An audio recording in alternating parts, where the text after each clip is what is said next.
20 weeks for your own team to play better. Don't be mad at me. The passion.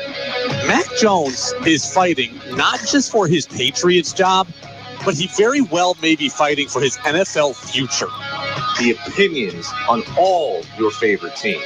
For the Red Sox, it can't always be about next year. It can't always be about down the road. Where's the team that battles for now? This is the Brady Farkas Show on WDEV AM, FM, and WDEVradio.com.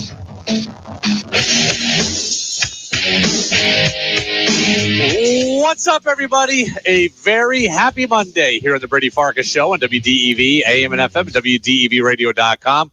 They are here. The full shows, they are here. Red Sox season is sadly over, but we are here as the beneficiaries of that all 90 minutes today, 5:30 until 7 o'clock. So all 90 minutes coming up a lot today, especially we need it. Danny and I were going through our pre-show meetings today. We couldn't believe how much stuff there was to talk about. It's like a gift from the sports gods today, talking about a lot of this stuff. The Tim Wakefield stuff is horrible, but from a content perspective, there's a lot to get to. We will talk about Tim Wakefield. We will talk a little bit about the Celtics trade, kind of step back. We're going to do deep dives on the Celtics tomorrow, deep dives on the Red Sox with TC on Wednesday. We will mention, again, the tragic passing of Tim Wakefield in the 6 o'clock hour. We'll talk about the Vermont Milk Bowl today with Nick Mumley. I'm grateful for all the content today outside of the Wakefield news. That is absolutely gutting for, I know, so many fans in our region, so many Red Sox fans.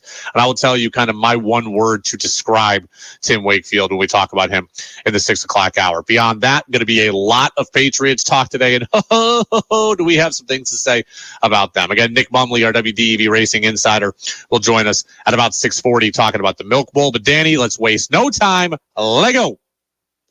5, 4, 3, 2, 1.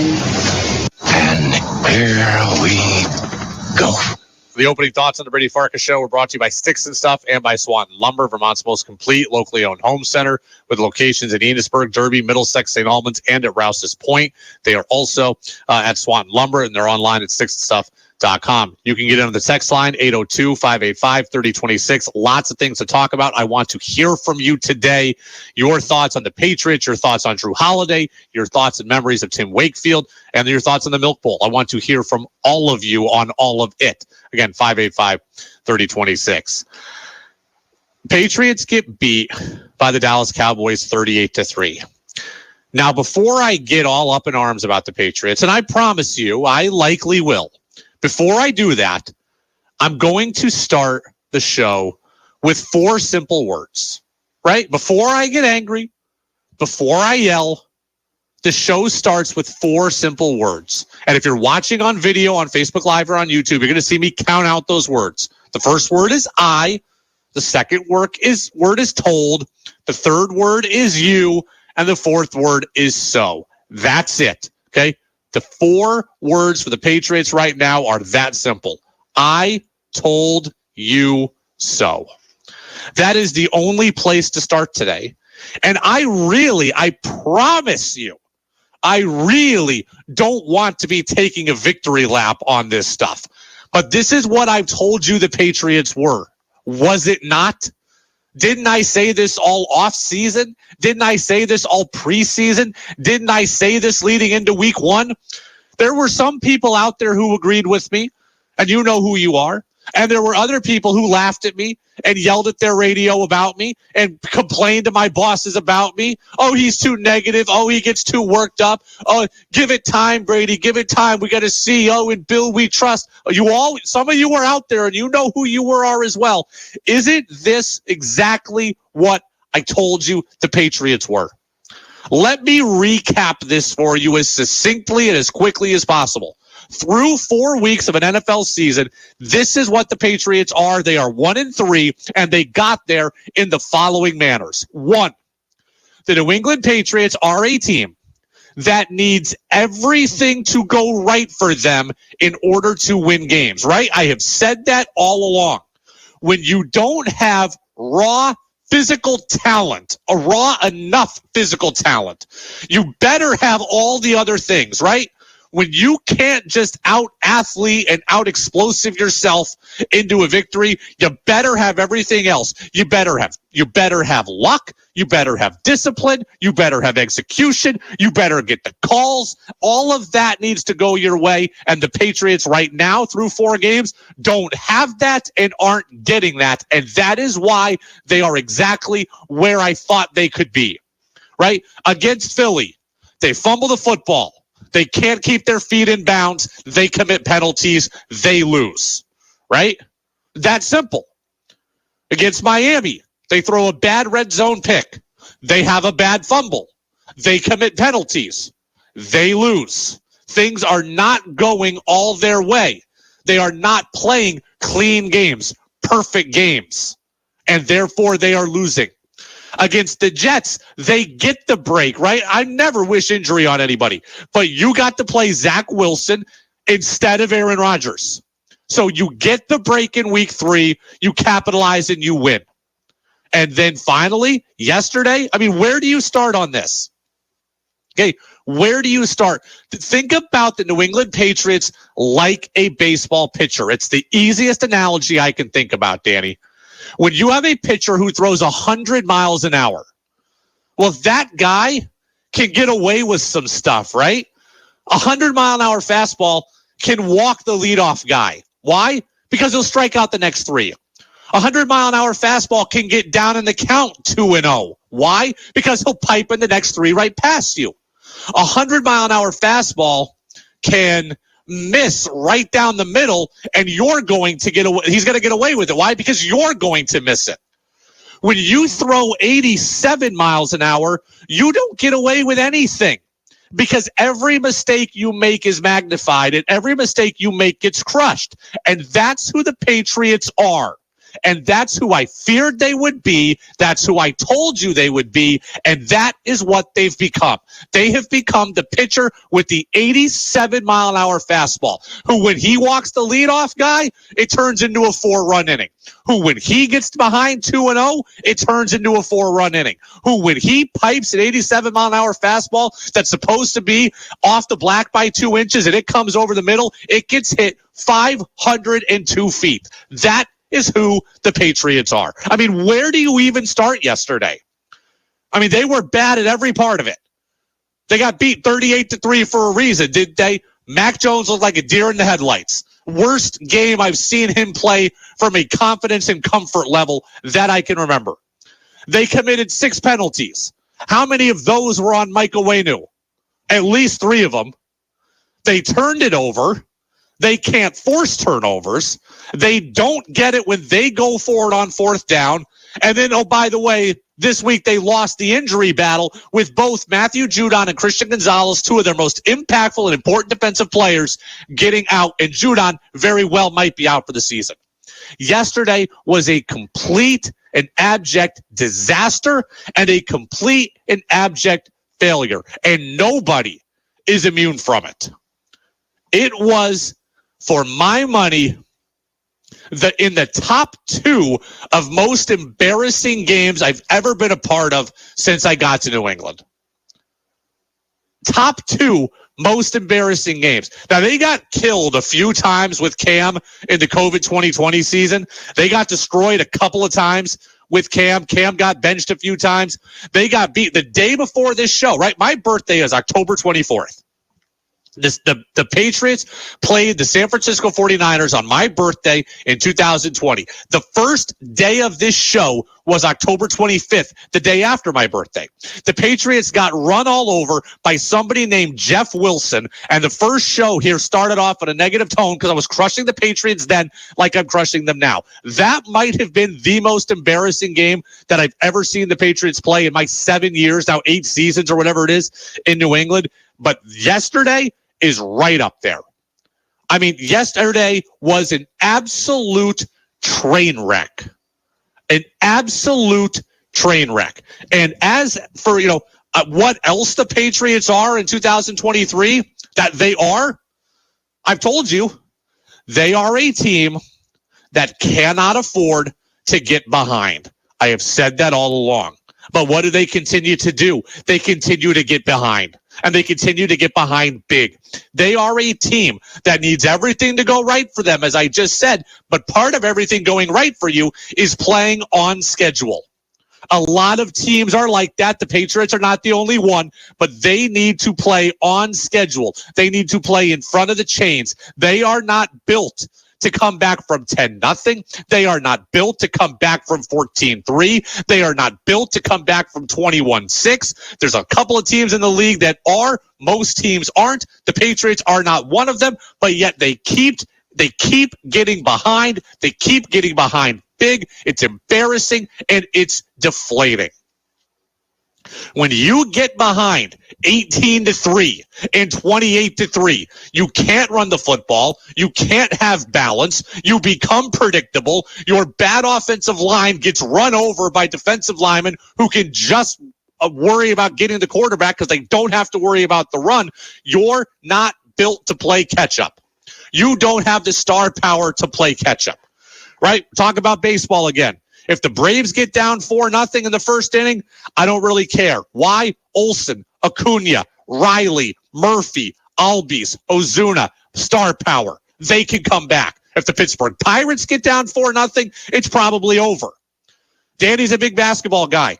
If the Golden State Warriors get down 28-10, not as big a worry. Why? Steph and Clay for years. If the Charlotte Hornets get down 28-10, that game's probably over. Okay, the Chiefs can come back from deficits. The Dolphins can come back. The Bills can come back. The Patriots can't. And they get down big. And when they do, it's largely over. And it was over yesterday. Danny, I was floored by this stat. In the last 10 games, the Patriots have had to overcome deficits in every one of them with the exception of the Jets. And a lot of them have been big. They got down 17-7 last year on Thursday night against Buffalo, got blown out. They got down 13-7 against Arizona on Monday Night Football and won, but that was when Colt McCoy was playing. Kyler Murray tore his ACL. They got down 17-3 against the Raiders in Vegas, lost on the Jacoby Myers, Ramondre Stevenson clown show lateral, or the game became a clown show, but on that bad play. They got down 22-0 last year against the Bengals. They got down by 7 against Miami last year. They got down on the opening kickoff again against Buffalo last year. 16-0 against the Eagles. 17-3 against Miami this year. 18-3 against Dallas. You keep on getting down big. And do you know what contributes to those deficits? Self-inflicted wounds. And you know what you keep giving yourself? Self-inflicted wounds. Right before Mac gets strip sacked yesterday, right? The strip sack, Leighton Vander Esch takes the in for the touchdown deep in your own territory. There's a Michael Wainu false start. And I'm not absolving Mac Jones, but when 1st and 10 becomes 1st and 15, you become largely predictable.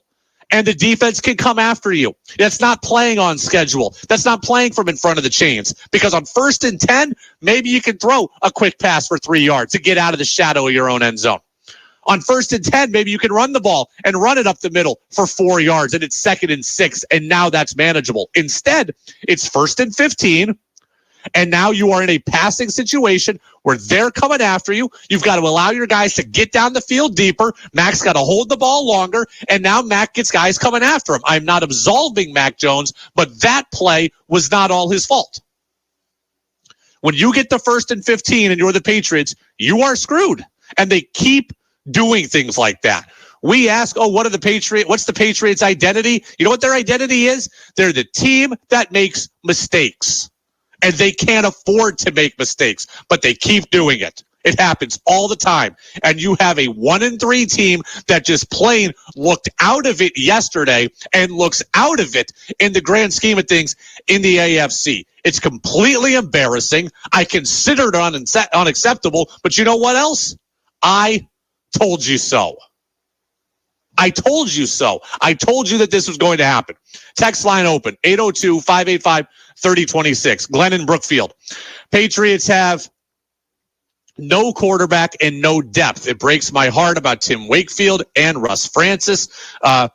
Patriots should get a good draft pick. You were absolutely right, Brady. Will in Plattsburgh says, Pats should have stayed home, unprepared on both sides of the ball. It was terrible.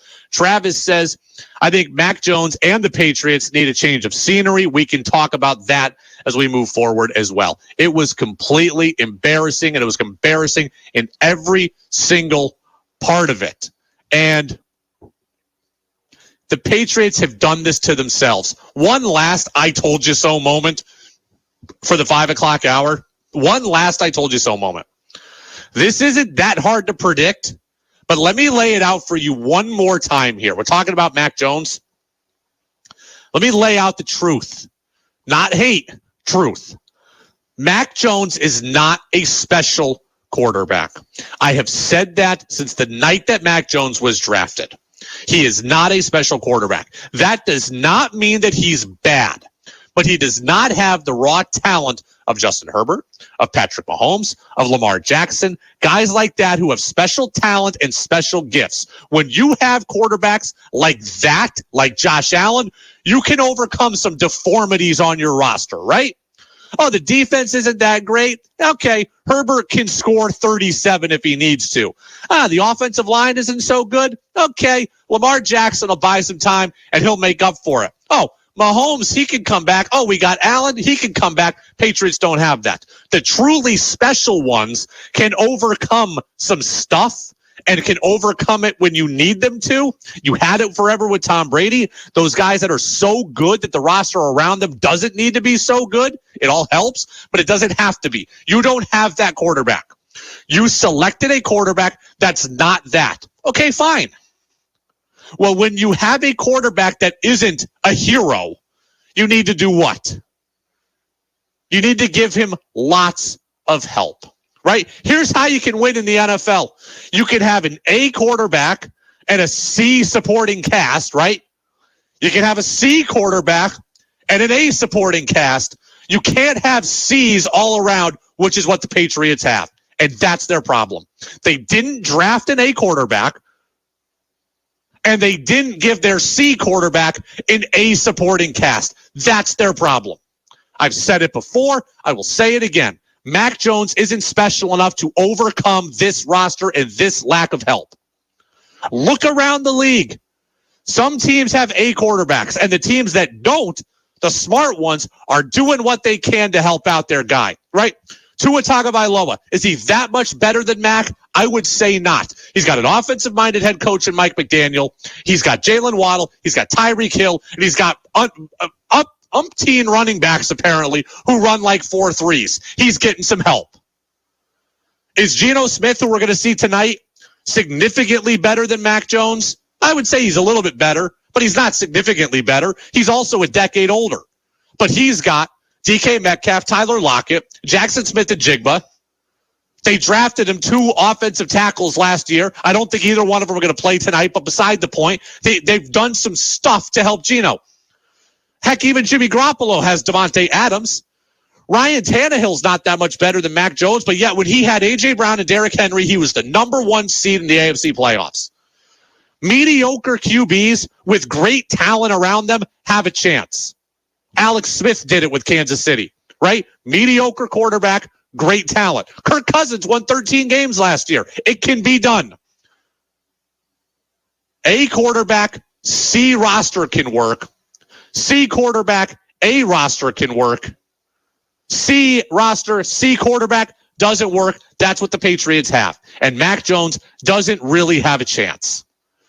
Everyone's complaining about Mac and saying that he stinks and they want him gone. I can't even really blame him at this point because he's not being given a chance to succeed. I told you forever he wasn't special. I predicted this. I said they needed help. They needed to give him help. They haven't given him any. And it frustrates the hell out of me. Travis says, special quarterbacks don't grow on trees. How do you know Mac can elevate an offense? The Patriots haven't done well drafting on the outside of the ball. They need to give him help, right? They could have traded for Devontae Adams last year, but Vegas did it. They could have traded for they could have gone out and signed a big name wide receiver any of the last 2 years. They didn't do it. They could have drafted a wide receiver instead of a guard in the first round in 2022. They could have drafted a wide receiver instead of Christian Gonzalez this year. They could have drafted a wide receiver in round 2 instead of Keon White this year. They have not given him enough help. I don't think Mac is that great. I've said that from the start. But at some point, you got to help your quarterback. And they haven't done it. It's the Brady Farkas Show on WDEV, AM and FM at WDEVradio.com. Texter says that's true. Jones is a C quarterback. Kyle in South Burlington says, Brady, I agree with you. I agree with your line of thinking about Mac Jones. Look at the Steelers, their young quarterback. Kenny Pickett is struggling right now. He's got a good offensive unit, but a terrible offensive coach. Kenny Pickett is, he's kind of the same as Mac Jones right now, right? They've got some players for him. They've got a coaching setup for him.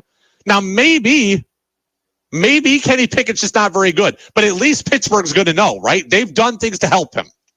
And if he can't do it, then we just know he's not very good and you move on. I don't even know how good Mac is because he's not getting a lot of help. Usually, Danny, you know what? I don't even want to break. Usually at this time we break and then we come back and unpack the Patriots. Let's just roll right into it. Give me the NFL primetime music because let's unpack the Patriots as we go here because this is, I don't even know how we're going to do unpacking the Patriots, frankly. Usually unpacking the Patriots is like, oh, we do good, then bad, good, then bad, good, then bad. What good is there? Like, what good was there out of yesterday? Danny, play me the sounder here. Which Patriots popped? To the 30, 0. He is end zone bound. Pick 6. Touchdown, Patriots. And which ones flopped? All of them. Up in the pocket, unloads a deep ball, and it's intercepted. That'll put the cherry on top. We unpack the Patriots now on the Brady Farkas Show on WDEV AM, FM, and WDEVradio.com. Seriously. We unpack the Patriots every week. Good, then bad. What piece of good was there? You get beat 38-3. We made a field goal. Oh, you also missed one. Yep. What good was there? I can't point. Somebody help me. 802-585-3026. I can't point to one thing that went well yesterday. Let's just run down the list. Unpacking the Patriots. Here you go. All bad things. Patriots turned it over 3 times. Forced none. That's not going to win a lot of games, right? You turn it over 3 times, other team turns it over 0, you don't win a lot. Patriots went 4 of 13 on 3rd down. They went 0 of 2 on 4th down. So combined, 4 of 15 in 3rd and 4th down situations. Dallas, 8 for 16. Patriots, significantly worse there. Patriots ran it for 53 yards. They allowed 124 rushing yards. When you're down big, you can't run. You can't be balanced. You can't do half your offense, especially the Patriots are supposed to be a run-first team, ground-and-pound team. Well, half the playbook gets thrown out when you're down 18-3. So you can't run. Other team can. That's no good. Pats got outgained in the pass game also. Pats went 0 for 1 in the red zone. Pats missed a field goal. Patriots had one player with more than 2 catches yesterday. One player, Hunter Henry, with more than 2 catches. Stop me when I get to something good here, because I haven't found it yet. The Patriots committed more penalties. The Patriots committed more penalties for more yards. They ran less plays. They had 10 minutes less time of possession. And oh yeah, by the way, 2 of your best defensive players got hurt, and Judon's got a bicep injury, and he very well might be out for the season. I always say there's good and bad in every situation. I've always said that, right? Life is not good or bad. Life is good and bad. I've always said that. I've always believed it. Not yesterday. This was not good and bad. This was good or bad, and it was all bad. It was bad from start to finish. The one ray of sunshine is that Dallas was 1 for 4 in the red zone. So your defense held up and kept them out of the end zone 75% of the time they were in the red zone. They gave up the touchdown pass to CeeDee Lamb at the 20. Doesn't count as the red zone. But nonetheless, Patriots 3 of 4 stopping Dallas in the red zone. I guess there's that. And the Patriots had 3 sacks. There's your glass 1/11th full for the day. Okay, 1/11th of full for the day. I can't think of anything. I can't think of anything other than what I just meekly told you was good for the Patriots.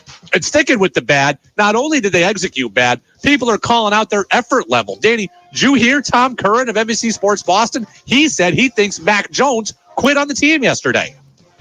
He's still the same high floor, low ceiling quarterback he was coming into the game with 5 touchdowns, 2 picks, and a 67% completion percentage. It was a horrible day, and I hate the way he seemed to quit on the game and his compete.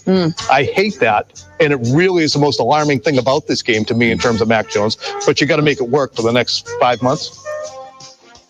Look, we can talk about Mac's future in the 6 o'clock hour. I didn't think that just Mac. I thought the whole team quit yesterday, frankly. And I'll start with the coaches. I thought the coaches quit yesterday on the Patriots before the players did. Okay, Mac Jones struggled.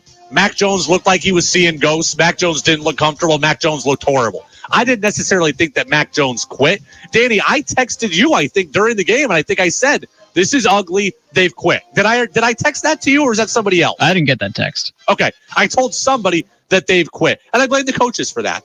You come out of halftime, you're down 28-3. There's no urgency there. There's no up-tempo. There's no play action. There's no huddle.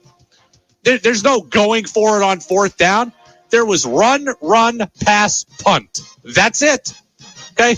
They did go for it on 4th, and Max threw the pick right after halftime. So let me amend that statement. But beyond that, there was no urgency. No sense of urgency. So did Mac quit?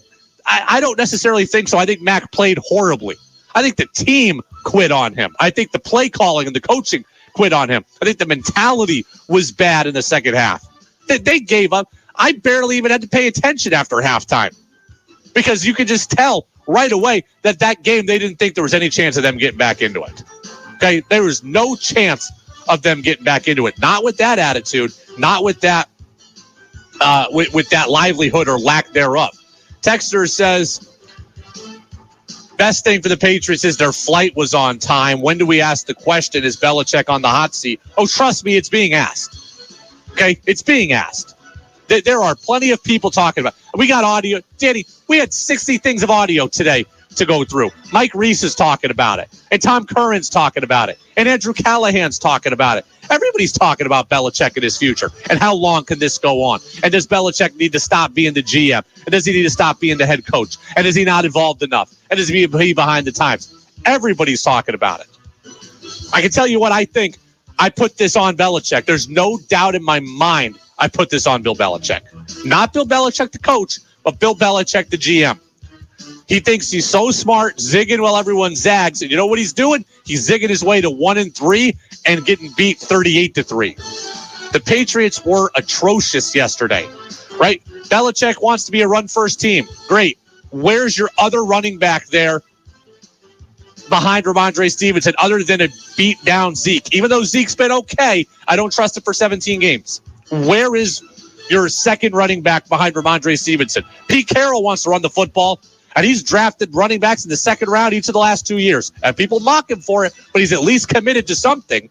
Bill Belichick wants to be a run-first team, and we're playing with Ramondre Stevenson and 30-plus-year-old running backs. Oh, you want to be a run-first team? Well, where's your offensive line investment at high levels? Right? 5 years ago, the Patriots had Joe Thuney and Ted Karras and Shaq Mason. They're all gone. Okay, you still got David Andrews, but where's your true investment in the offensive line? This team didn't get the guy who's at Kansas City now who keeps committing the penalties there. They didn't get Teron Armstead. They didn't make any of those moves.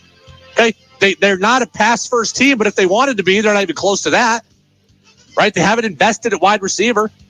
So I blame Bill Belichick, the GM, for the mess the Patriots are in. And Mac Jones is a recipient of that mess. I'm not absolving him. Mac Jones is not a great quarterback.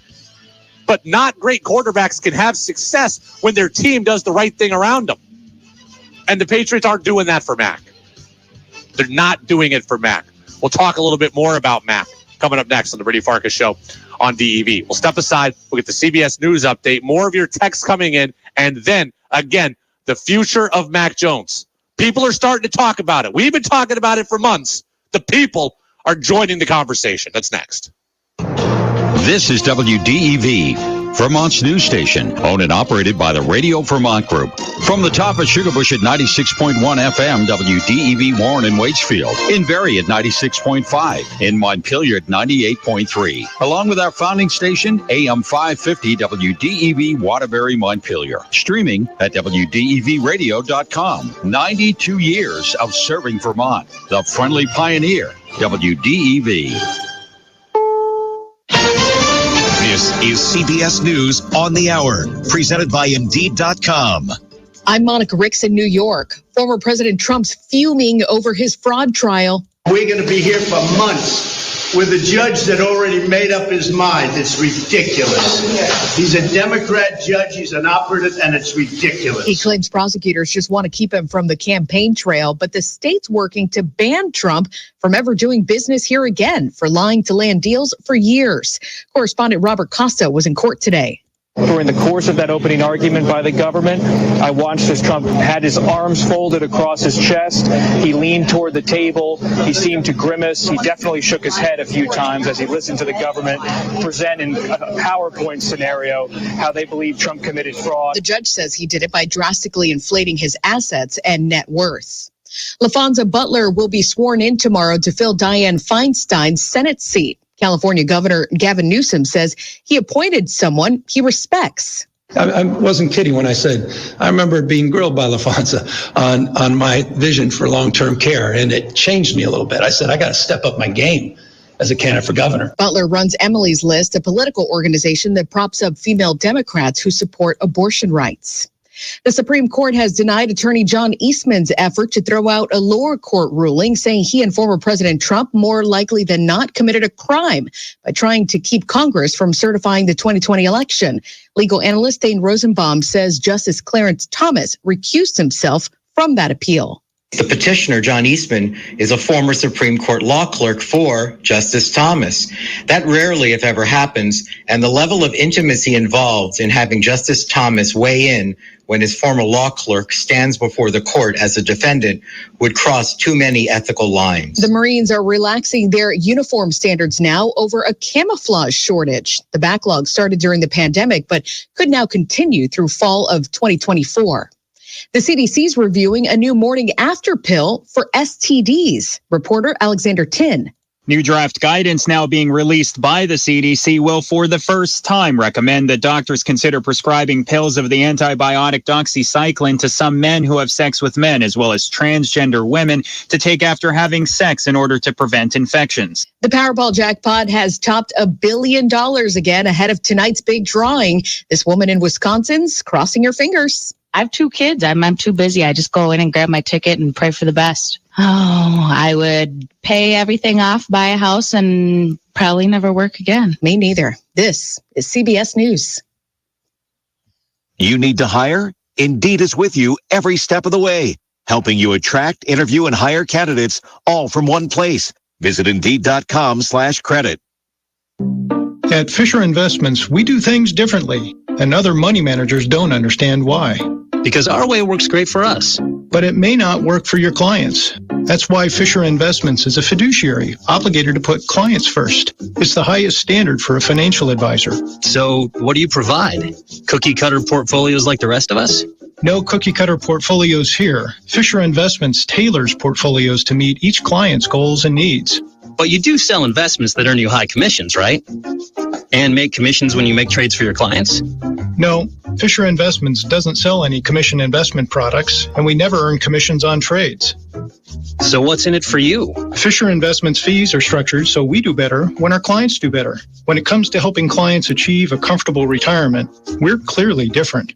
Visit FisherInvestments.com to find out why investors like you switch to us. Fisher Investments, clearly different money management. Investments in securities involve the risk of loss. Taylor's tour isn't the only concert hitting the big screen soon. When I am performing, I am nothing but free. Beyonce's just announced a movie version of her Renaissance World Tour. The trailer shows behind-the-scenes footage that includes her daughter, Blue Ivy, and twins, Sur and Rumi. An official synopsis says the film will accentuate the journey from tour inception to the opening in Stockholm and the finale in Kansas City, Missouri. I feel like falling in love. Release date, December 1st. Tickets are on sale now. Deborah Rodriguez, CBS News. Aerosmith is postponing its Peace Out tour till next year because singer Steven Tyler's vocal injury is more serious than expected. Doctors say besides the damage to Tyler's vocal cords, he also fractured his larynx. He's getting treatment, and the band hasn't rescheduled dates yet. Monica Ricks, CBS News. For Think You Know Sports better than Brady does? Text in with your thoughts at 802-585-3026. Now it's back to the Brady Farkas Show on WDEV AM, FM, and WDEVradio.com. Welcome back in, Brady Farkas Show right here on WDEV AM and FM and WDEVradio.com. Again, if you're just joining us, we've got kind of an interesting week on deck here on the Brady Farkas Show. We have full shows all 90 minutes. We got so much going on that we're kind of giving certain teams majority on certain days. So today's mostly a Patriots day. Tomorrow's going to be a lot of Celtics talk. We will get a little bit to Drew Holiday now, but Celtics Media Day was today. We're going to do a deep dive on the C's tomorrow. Wednesday, we're going to do a deep dive on the Red Sox. We will still talk about Tim Wakefield today, but Tom Caron of Nesson is going to be with us on Wednesday. We'll kind of do a deep season dive, a season end wrap up on the Red Sox on Wednesday, right? So we got a lot of things to get to over the course of the next 5 days here this week. Let's just continue on here with the Patriots. Again, Nick Mumley is going to talk Milk Bowl with us about 6:40. But before we get to Nick, let's just continue on with the Patriots. There is this crowd of people out there that wants Bailey Zappi as the quarterback. And I ask you, this is a true and honest question. I'm not mocking. I'm not being facetious. I'm not being belligerent. I'm not being belittling. The crew that wants Bailey Zappi as the quarterback. Can I ask you why? Can I ask you seriously why you want that? I was getting texts from my buddy, really good friend of mine, diehard Patriots fan, bigger Patriots fan than me.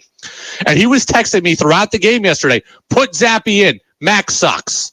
Hey, is it too late to bring in Zappi? Or can we take Mac out now? Or what do you got to say now for your boy?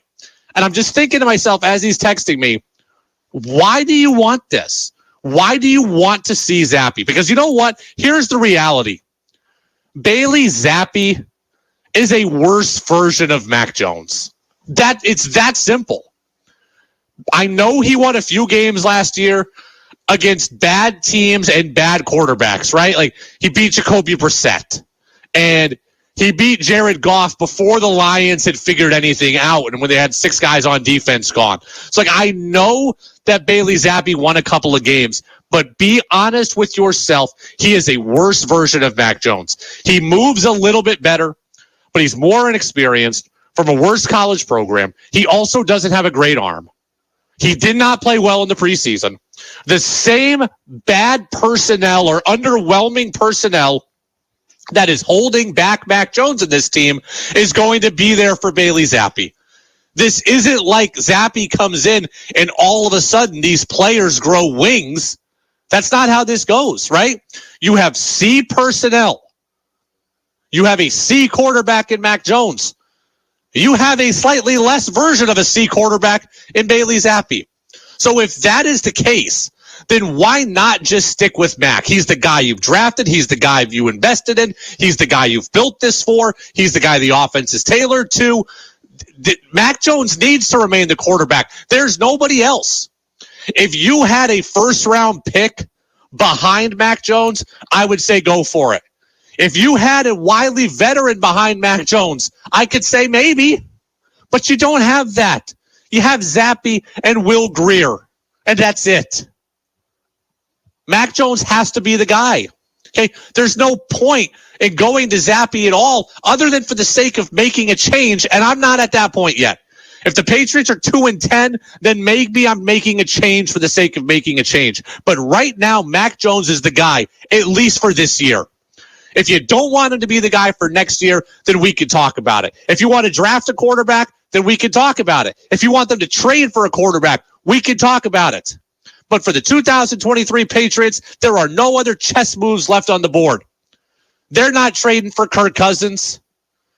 They're not trading for another team's quarterback. They're not signing Cam Newton or Colin Kaepernick or whoever, or Matt Ryan or Phillip Rivers or whoever's out there that you think might work. And Tom Brady's not coming back either. So Mac Jones is the guy for 2023. He should be the guy for 2023. And maybe we can get the final answer on Mac Jones so we know whether or not we're going to pay him $45 million a year. And oh, by the way, right now, that's a hard pass from me. But we got 13 games left. Give him a chance. The crew who want Zappy out there, I truly want to know where you're coming from. You're upset. You're disappointed. You're angry. You want changes. I do get that. But Bailey Zappe's not better than Mac Jones. Bailey Zappi is a worse version of what you've already got. Texter says, have the players given up on Mac Jones? I don't think they had going into yesterday. And I think they got beat 38-3. Right? The team got beat 38-3. The defense struggled. The offensive line struggled. Mac struggled. The play calling struggled. I think everybody in that locker room from yesterday would look at it and say it's not one guy's fault. Right? When we look at the Jets weeks 2 through 4, weeks 2 and 3, not so much yesterday. Zach Wilson played fairly well second quarter on yesterday. When we look at the Jets weeks 2 and 3, I think people in the Jets locker room could say, man, we're really good if not for that guy. And I think there's resentment there.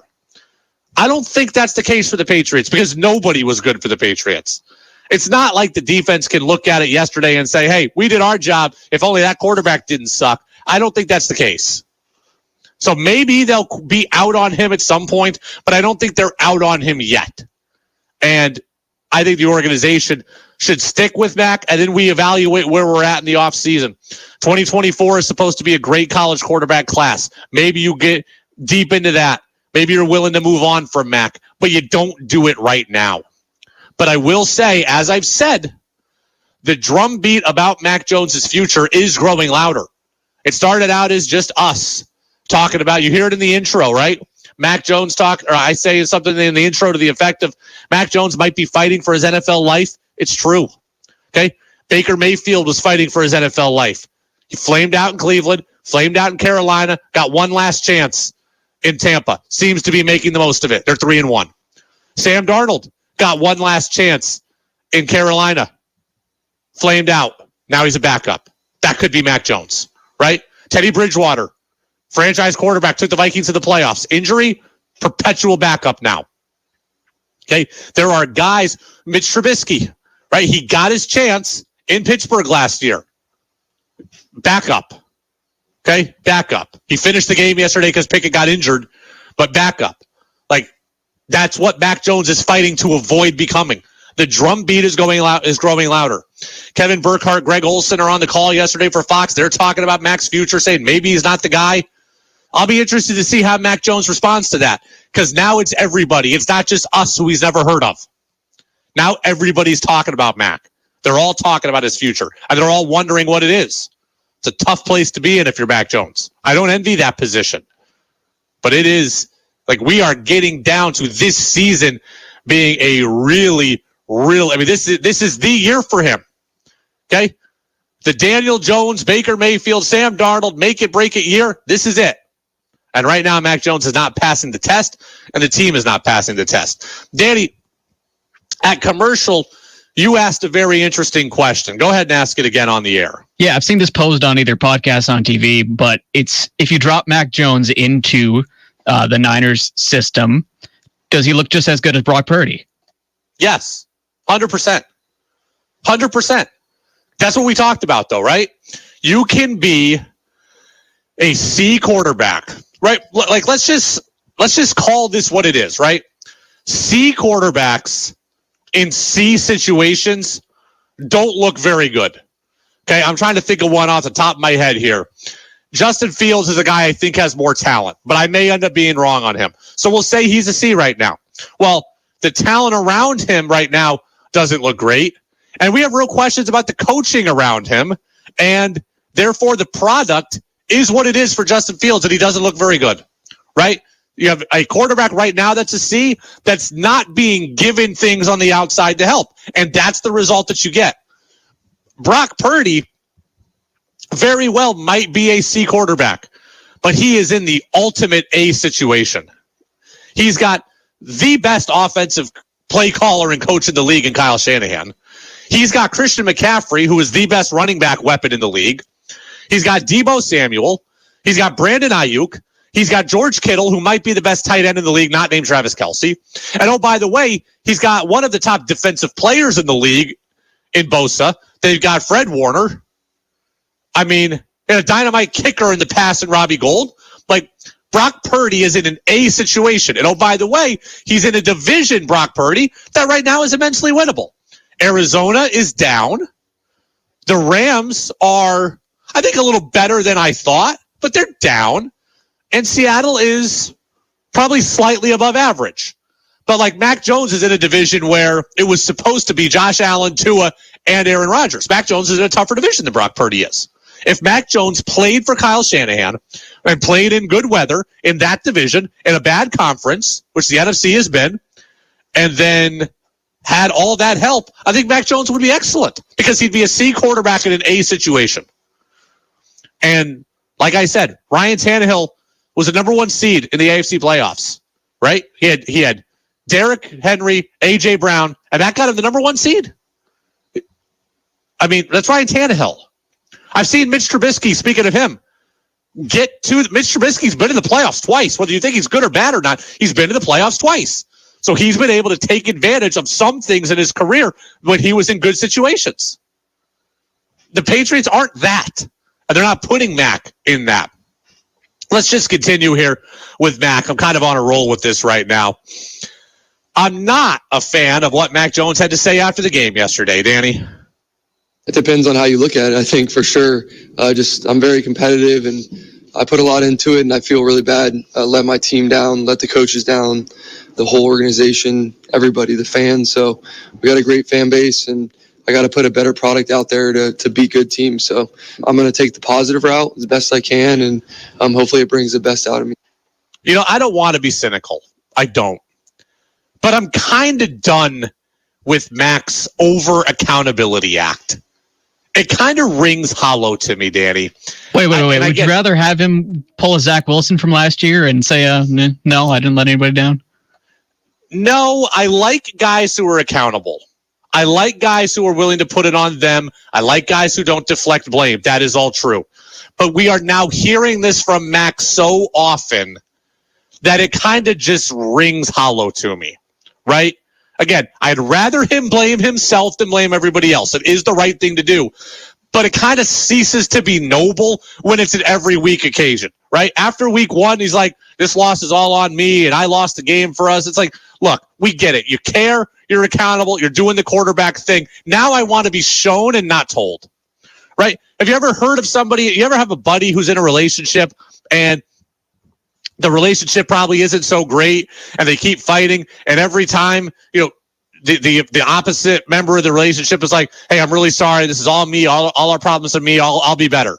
Well, guess what? That was great the first time. It was probably good the second time, the third time, fourth time, fifth time. You know what? Don't stop telling me. Just show me now that something's different. And that's kind of where I'm at with Mac Jones. I have heard this before. Okay, Danny, I pulled some audio from April of this year, right? Chris Sale, April of this year. This Mac Jones is in the Chris Sale playbook. Go ahead. This was Sale, April 25th. Again, I could sit here and, try to find something, but it's just, it's pretty black and white. You either get it done or you don't. And unfortunately, for the most part this year, I haven't got it done. So, again, you just got to keep working. But saying the try hard league is the do good league. So, people only care so much about trying hard, working hard. So it's got to be out there when the lights flick on. I got to step up. I got to find a way. That's who I am. That's who I have to be. That was Sale in April of this year, but I could have pulled a cut from July of last year and from September of the year before that of Chris Sale saying, hey, I stink and I'm no good and this is terrible and it's frustrating. And like the first two times I'm like, wow, that guy's, you know what? He's accountable. He's out there for his teammates. He's battling. He can't find it. I appreciate him stepping up and answering the questions. That's true. But by the third, fourth, and fifth time, I'm kind of over it. I need to be, this is a game now of show, not tell. And that's where I'm at with Mac Jones. Show, not tell. I have heard it before. Will in Plattsburgh says, you make a good point, Brady. I don't know what my good point is, but thank you. I will just assume that I made one. So I appreciate that. I don't know what he's referring to, but maybe Will can let me know there. But again, Danny, I appreciate it, but it's show, not tell. Can you understand where I'm coming from there? Yeah, and I believe he's trying, but I also believe he's not good enough. So he's not good enough in this situation. And again, it's interesting because all along, everybody's been telling me Mac is good enough. And I've been on the other side saying, no, he's not. Now that more people are coming onto my side, I feel bad about piling on the guy. I do. He's not good enough to overcome this, right? He's not good enough to So like 2021, the Jets are a dumpster fire and Miami's not as good, right? Miami's not as good. So Mac capitalizes on a weaker division, banks some wins, has McDaniels, has a team that I believe, as I remember his rookie year, had a better offensive line. I don't remember all of the offensive weaponry his rookie year, but it was a better situation. And he was able to ride that to the playoffs. And I think they won 10 games, 10-7, I believe. And then last year, it's not good enough to overcome that. Most people aren't good enough to overcome that coaching situation, lack of talent, injuries. Now this year, they made it easier for him with Bill O'Brien, but the talent gap has widened and the division has gotten better. And now Mac is bad in an adverse situation where he's not good enough to get out of it. A lot of people in sports aren't special, right? A lot of people need things to go their way.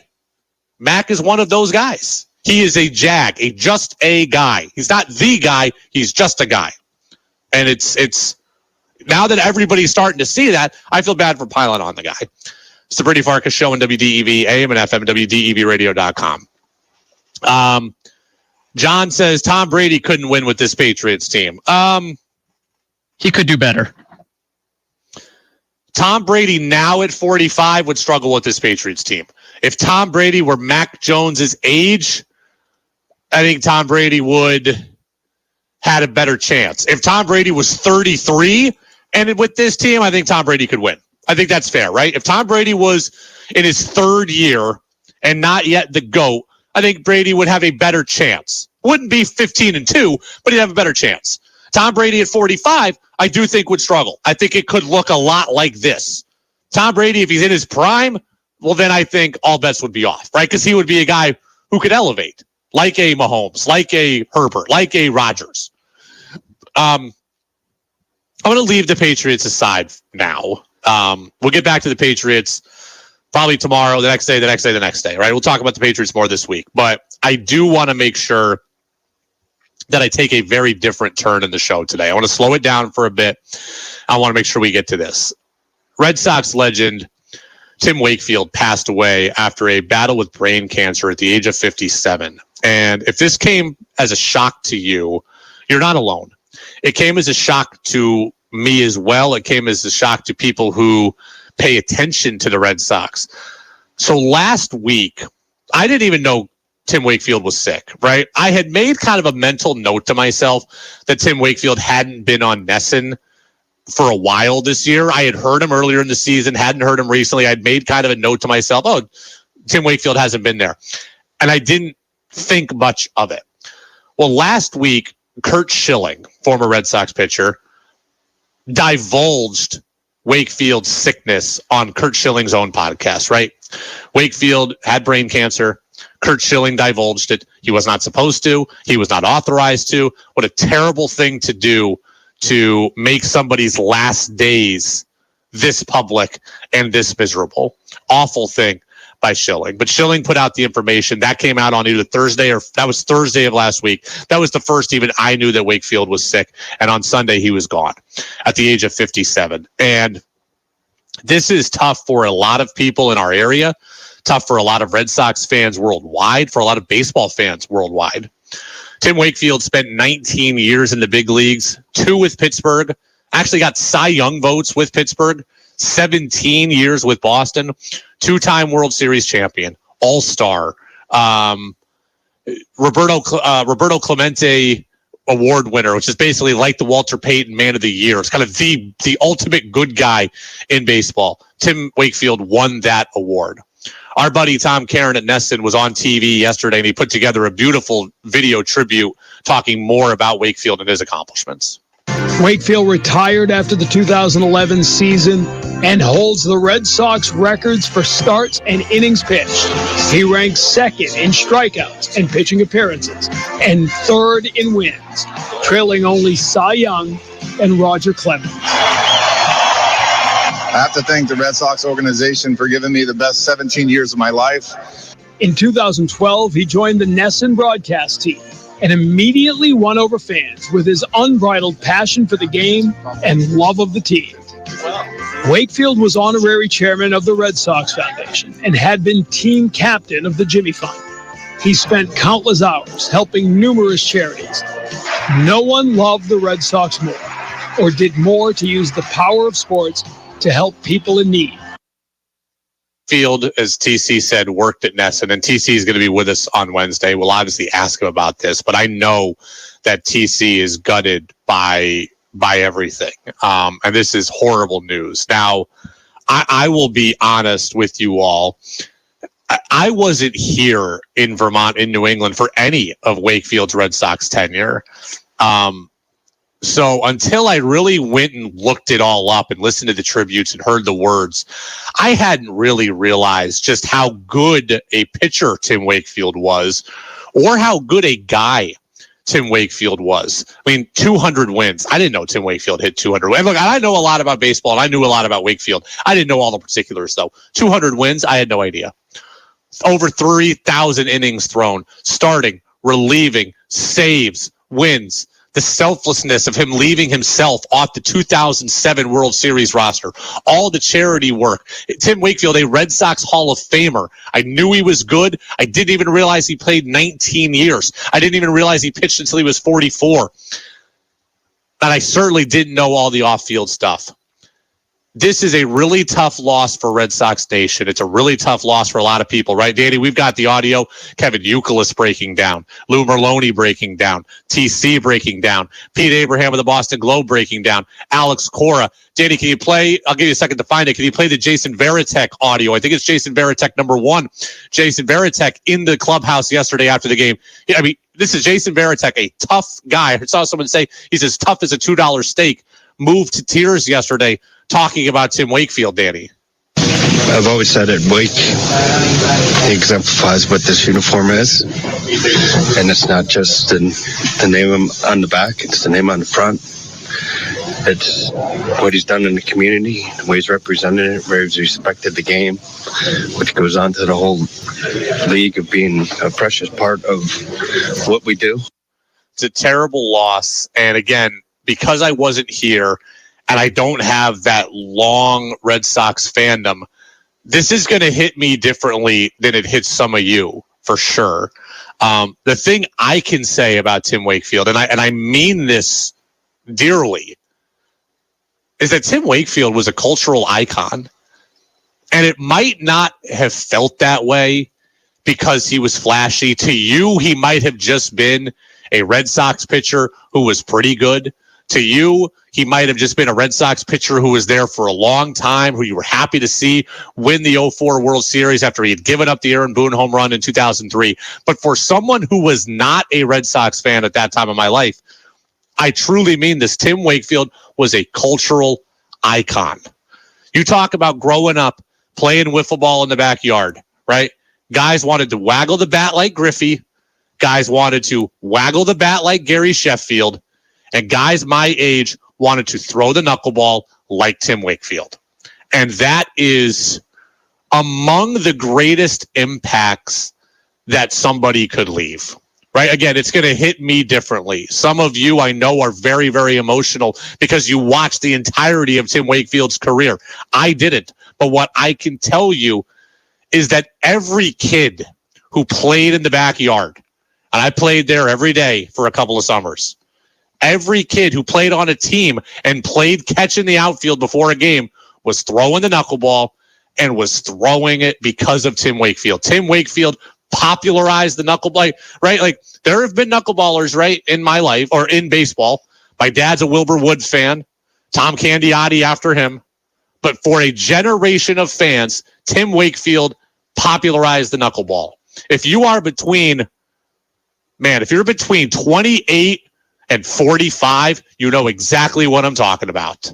Okay, Tim Wakefield was somebody that you always emulated, right? I would go out in the backyard. I would play wiffle ball. I'd throw the knuckleball. I'd have the small leg kick just to try to get it to move like he did. I had teammates who threw knuckleballs in games that are learning it because of Tim Wakefield, or they saw that it could work because of Tim Wakefield. Here's a guy who didn't throw hard, who didn't have, quote, stuff, but pitched 19 years in the big leagues. And he did it largely with one amazing pitch that almost nobody can master. The Jimmy Fund work, the charity work, the ultimate good guy, that's the real legacy. But from a baseball standpoint, World Series champion and cultural icon. The tributes poured in yesterday. They were extensive. They came from all corners of baseball, and they were a pleasure to read and listen to. I never had a chance to talk to Tim Wakefield. I now wish that I had. Tim Wakefield at 57.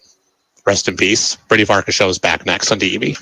The WDEV studio is sponsored by Sticks and Stuff and Swanton Lumber, Vermont's largest independent home center, powered by Marvin Doors and Windows. Go to sticksandstuff.com for store locations and hours. I'm living the life that I lived before I started having knee pain 10 years ago. Meet Julie, a woman who makes the most of every moment in life. But over the last years, those moments were filled with agonizing pain until she discovered QC Kinetics. Finally, the pain got so bad that people around me are like, oh, when are you getting your knee replaced? I was walking, hobbling. I listened to my last QC Kinetics commercial and I said, I'm done. I got to find out about this. What Julie found out was QC Kinetics treats osteoarthritis with regenerative therapies, taking your body's own healing properties and concentrating them in the areas where you feel pain, helping heal and restore those damaged areas. No harmful steroids, surgery, or downtime. It changed how I'm living. I'm able to do the things that I wasn't able to do for a long time. Get back your life before the pain. Call QC Kinetics now for your free consultation. Call QC Kinetics, 802-PAINLESS. That's 802-PAINLESS. QC Kinetics, 802-PAINLESS. Treatments are not yet FDA approved. New England Municipal Resource Center, NEMRIC, proudly supporting local government, local businesses, and WDEV. Hey there, sports enthusiasts. Have you heard the exciting news? Tygason Sports is back and better than ever after the flood. Tygason Sports is your go-to destination for all your fall sports needs, like field hockey and soccer. And winter hockey gear has just arrived. From top-notch sports equipment to team accessories, they're fully stocked and ready to serve you. Visit Tygason Sports, open Tuesday through Friday from 10 a.m. to 5 p.m. and Saturday from 10 a.m. to 3 p.m. 51 Smith Street in Barrie, TygasonSports.com. Here in Vermont, it's now easier than ever to recycle computers, television, batteries, household paints, fluorescent bulbs, and mercury thermostats. Special recycling programs let you drop off these items at participating locations for free, since you can't toss them in the trash. To get details on where and how to recycle special items in your neck of the woods, call 1-855-63-CYCLE. That's 1-855-632-9253, or visit vtrecycle.com. And now, the Dr. Dale Show, where automotive techno-analysts Dale and Gardner LaRue answer some of car owners' most perplexing questions. Greetings, radio listeners. At LaRue Brothers, we provide anything a vehicle requires by way of repair and maintenance. But our legendary transmission repair is still our crowning achievement. Agreed. Folks, we fix all transmissions, including GMC and Chevy trucks of all sizes, but especially 1500s, Ram ProMasters, and many more. plus all foreign cars, including hybrids. Due to supply chain issues, we stocked up on all GMC/Chevy transmission parts. Right, Gardner. LaRue is ready to fix your training. Dad, folks who come to LaRue always appreciate the quality of our work and our LaRue tranny warranty. We are privileged to have so many repeat customers, and we work diligently to earn it with all our transmission work. Call us today. LaRue Brothers Transmissions, and a whole lot more. Call us at 1-800-420-4330. The Brady Farkas Show now has an interactive text line, so reach out now at 802-585-3026.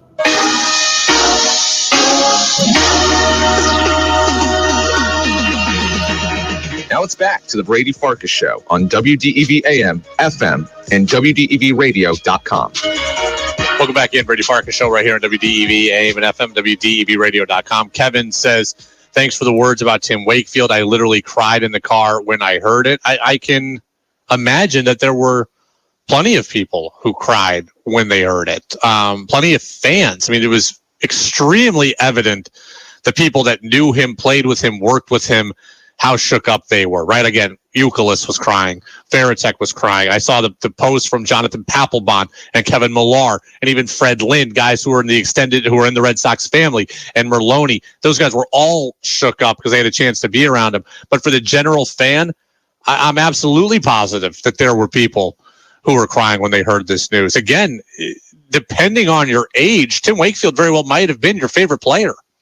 And depending on your age, Tim Wakefield very well might have been, part of your entire childhood or part of your entire path of growing up, right? Like, so often who we resonate with or who resonates with us are the people who kind of go along some journey with us, right? Like, why is Ken Griffey Jr. my favorite player? He was the best player in baseball, but he's the guy I was watching from age 5 until age 20.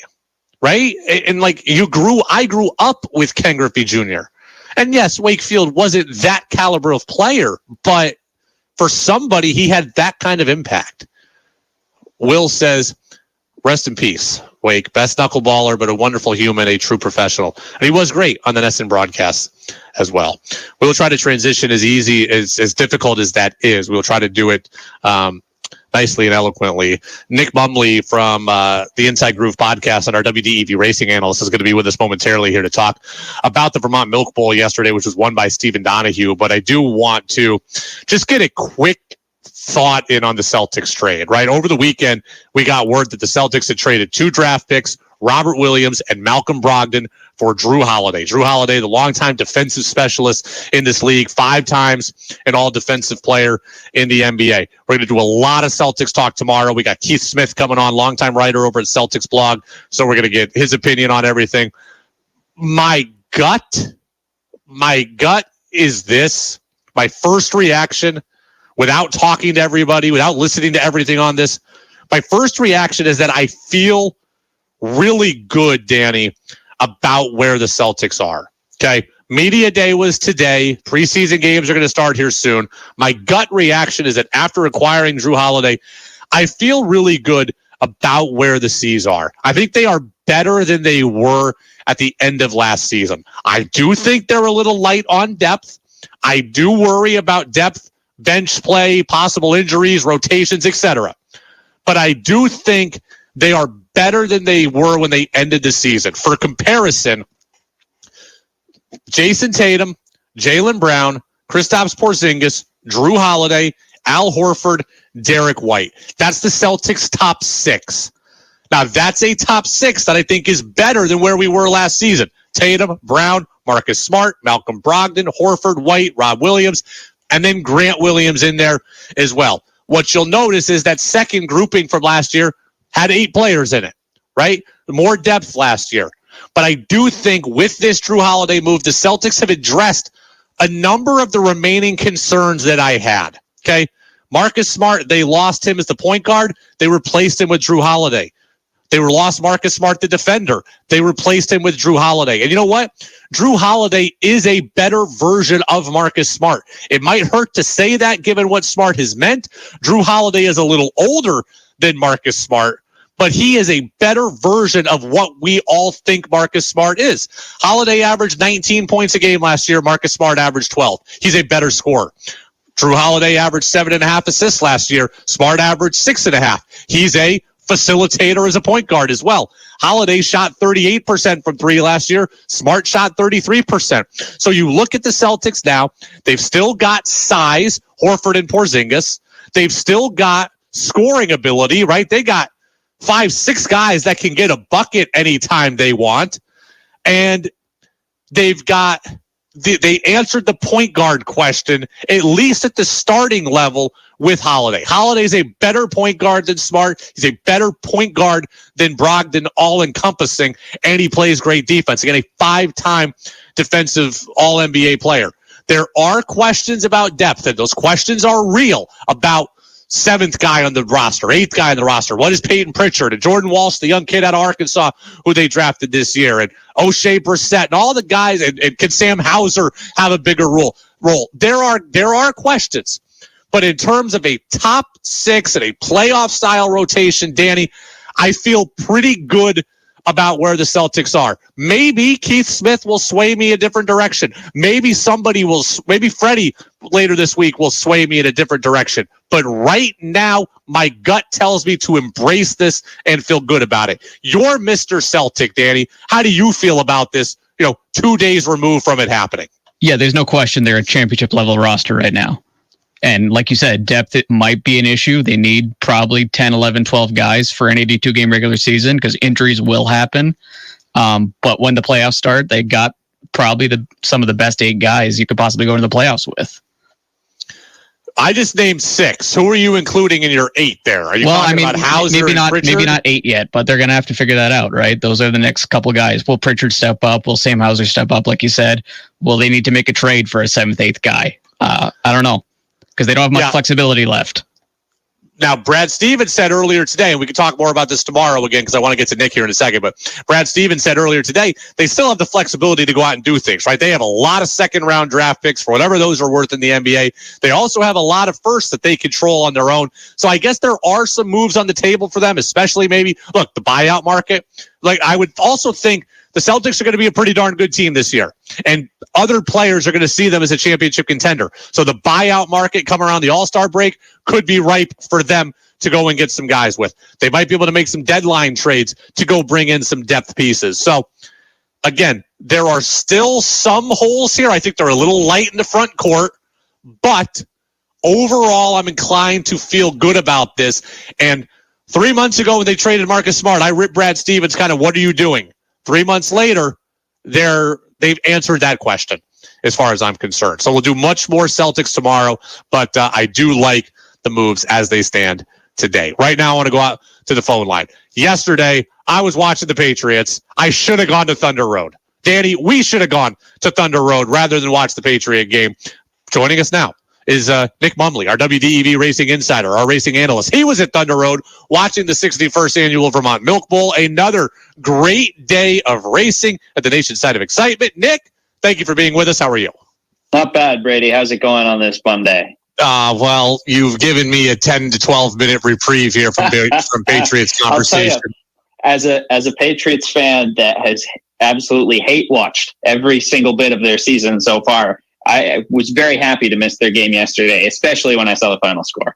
Yeah, it was as ugly as you could imagine based on the final score. What wasn't ugly was the ongoings at the 61st annual Vermont Milk Bowl yesterday at Thunder Road. And Stephen Donahue just continuing a year for the ages here. King of the road, Milk Bowl champion. I'm sure you've got the stats, but it seems like a fairly rare occurrence, isn't it? Yeah, I mean, it used to be really rare. Jason Corliss did it in 2020, and he became just the second guy since they moved to the current ACT late models in 1996 to ever pull it off. And it was just him and Chris Michaud, who owns the track, for a very long time. And then Chris Pelkey did it last year. Now Stephen Donahue has done it. So it happened, once between 1996 and 2020, and now it's happened 3 times since 2020. So maybe it's a little bit of a trend going on here, but it's simply been incredible to see what Stephen Donahue's been able to do, especially in the second half of this season. Talk to me a little bit about his breakout. And I don't want to undersell it because he's always been good. He's always been accomplished. Yeah. But, I mean, this is a next level year and a big time next step for him. Talk to me about his evolution and his growth.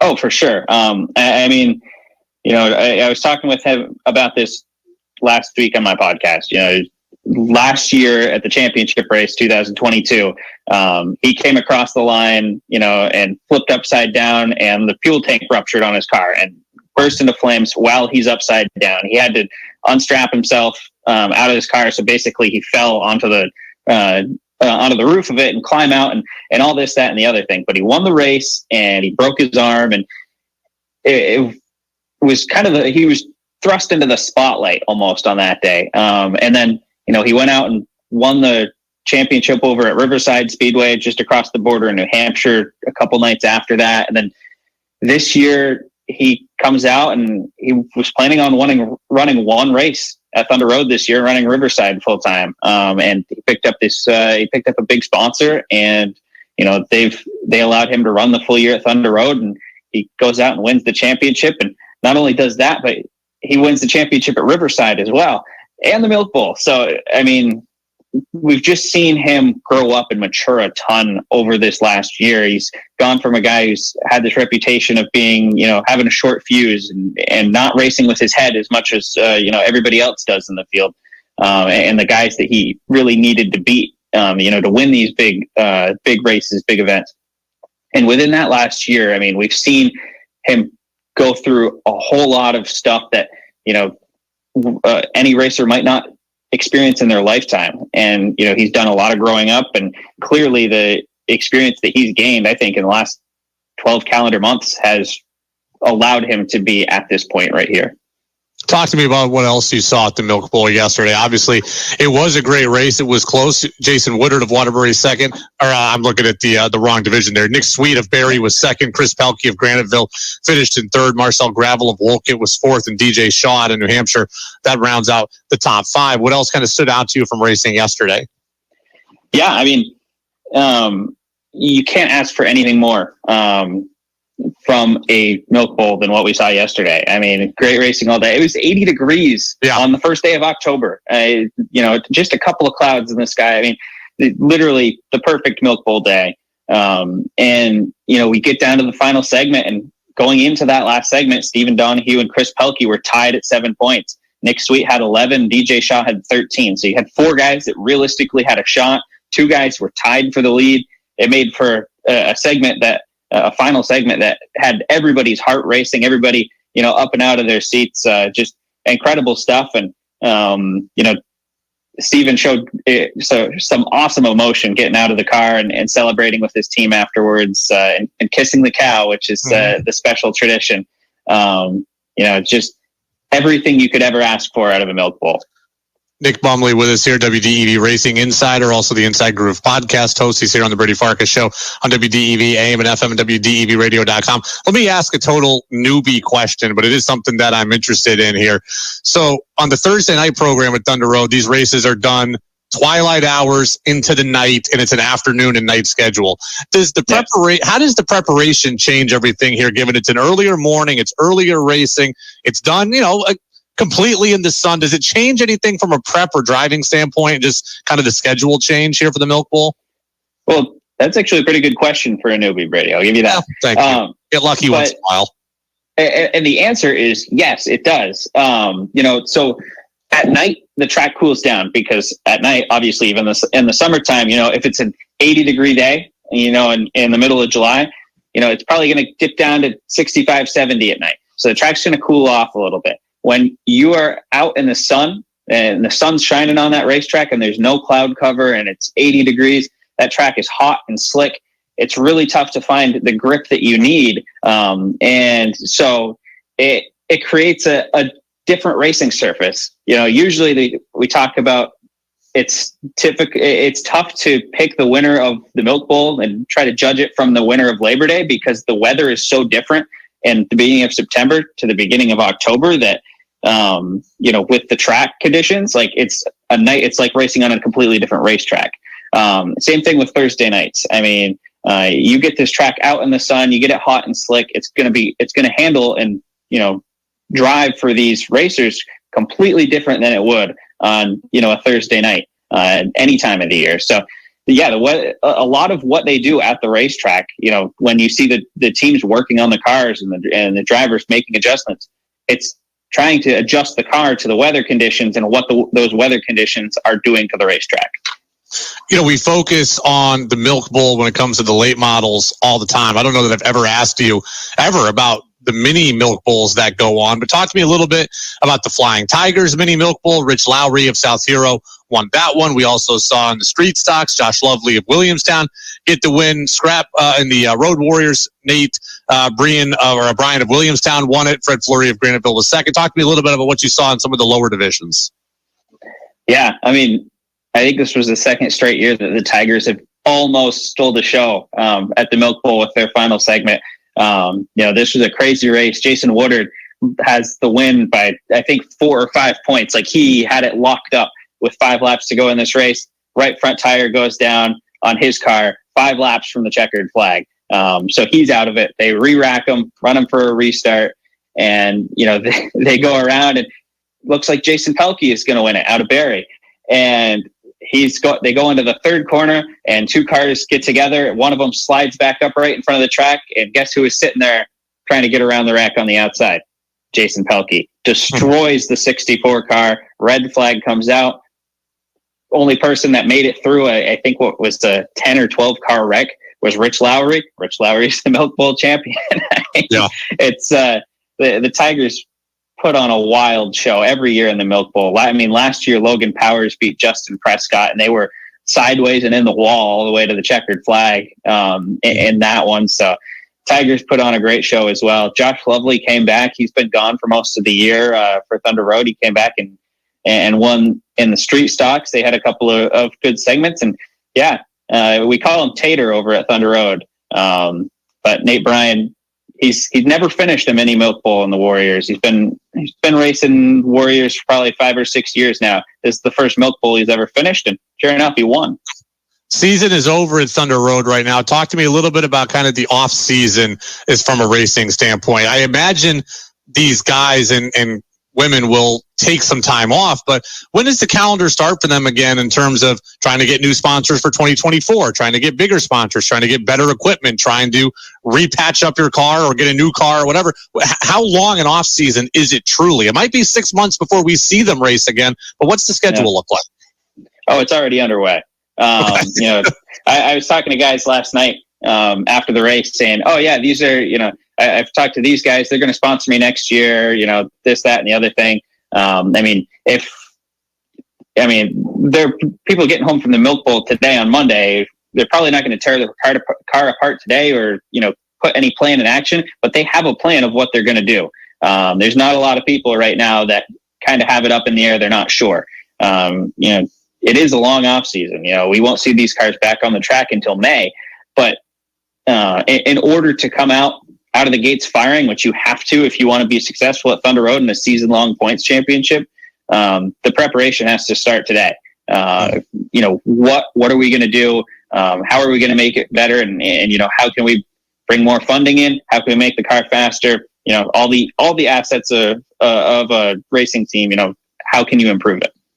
Nick Mumley, WDEV Racing Insider and Analyst. You heard him all season long on our Thunder Road coverage with our guy, Greg Titus. You can check him out in the off season or go back and listen to past episodes on Spotify, Apple Podcasts, of the Inside Groove podcast. He is the only guy in Vermont racing talking about Vermont racing every week, and therefore he does it better than anybody else. So Nick, man, much appreciated you being a part of our show, being a part of our station, and we'll catch up again down the road.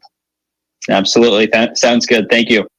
Absolutely. There goes Nick Mumley, our guy, our WDEV Racing Insider. And him and Greg Titus did a great job. I've broadcasted live sports before, right? I've broadcasted football. I broadcasted hockey. I broadcasted basketball.